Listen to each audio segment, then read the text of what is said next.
Hello बच्चों, let's read the question. The question says an LCR circuit with 100 ohm resistance is connected to an AC source of 200 volt, an angular frequency of 300 radians per second. Only when the capacitance is removed, the current lags the voltage by 60 degree. When only the inductance is removed, the current leads the voltage by 60 degree. Then the current and power dissipated in the LCR circuit are respectively. तो यहाँ पे पहले हम LCR circuit draw करेंगे.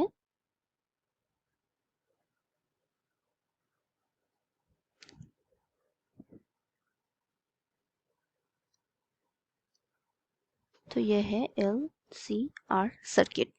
अब हमारा यहाँ पे की कंसेप्ट क्या होगा? हमारा की कंसेप्ट होगा हमें कैपेसिटिव रिएक्टेंस का कंडीशन पता होना चाहिए.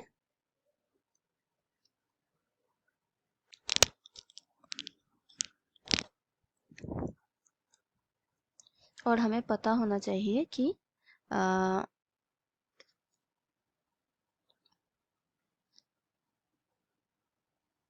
इंडक्टिव होने का सिर्फ इंडक्टिव का कंडीशन क्या है. और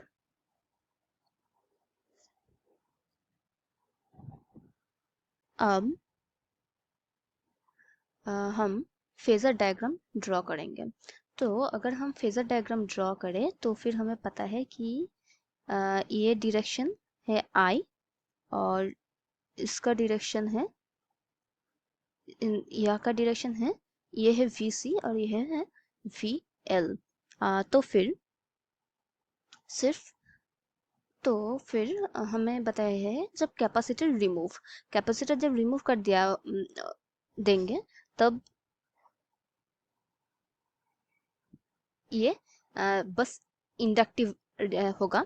तो तब इसका रिजल्टेंट इस डायरेक्शन में होगा और इसका फेजर एंगल होगा फाई और एक्सएल होगा और ये वाला होगा एक्सएल.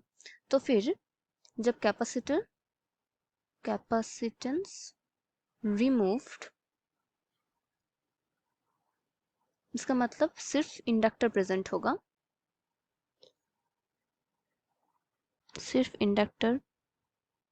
होगा, तब tan phi क्या होगा? tan phi is equal to XL by R.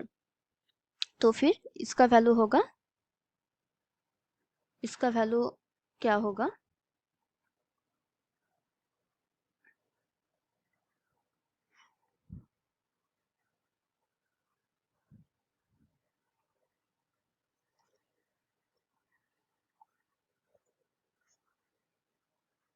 तो इसका वैल्यू दिया गया है कि फाई का वैल्यू दिया गया है यहाँ पे 60 डिग्री.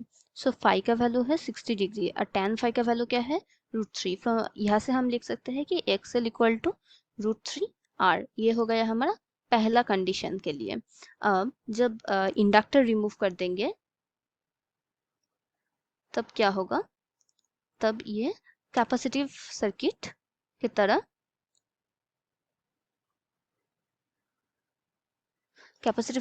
तरह बिहेव करेगा. इसका मतलब अगर करंट इस डायरेक्शन में है तो फिर VC इस डायरेक्शन में होगा और ये होगा हमारा रिजल्टेंट और ये होगा हमारा XC.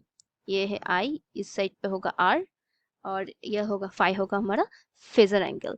तब हमारा tan फाई का वैल्यू होगा XC बाई R. तब दिया गया है कि current Leeds voltage bye 60 degree. तो ये यहाँ भी फाई का वैल्यू है 60 डिग्री. तो फिर हमारा XC का वैल्यू क्या होगा? √3R. तो इस दोनों कंडीशन से हम देख सकते हैं कि XC इक्वल टू XL. इसका मतलब ये रेजोनेंस कंडीशन में है. रेजोनेंस कंडीशन में मतलब Z equal to √R² plus XC minus XL whole square. इसका वैल्यू होगा R. सो यानी Z इक्वल टू R. ये है हमारा कंडीशन. अब हम क्या फाइंड आउट करेंगे, हम फाइंड आउट करेंगे IRMS का वैल्यू। तो फिर IRMS का वैल्यू क्या होगा, VRMS बाई Z। VRMS का वैल्यू दिया गया है 200 और Z का वैल्यू है R। तो ये होगा 200 बाई R का वैल्यू दिया गया है क्वेश्चन में 100 ohm. So 200 by 100 equal to 2 ampere. So हमारा करंट हो गया 2 एम्पियर। अब पावर क्या होगा, power equal to IRMS into VRMS, इसका इंटू cos 5। अब इसका वैल्यू क्या होगा, 2 इंटू 200 इंटू cos 5। अब cos 5 का वैल्यू क्या है, cos 5 का वैल्यू है R बाई Z। सो हम लिखेंगे R बाई Z। अब पहले कंडीशंस में हमें क्या पता चला कि Z is equal to R। So इसका वैल्यू है R, तो ये दोनों कट जाएगा, तो फिर ये हो गया 2 इंटू 200 इक्वल टू 400 वाट। सो हमारा पावर हो गया 400 वाट। तो हमारा करेक्ट ऑप्शन क्या होगा, देखते हैं कि हमारा करंट है 2 एम्पियर और पावर है 400 वाट।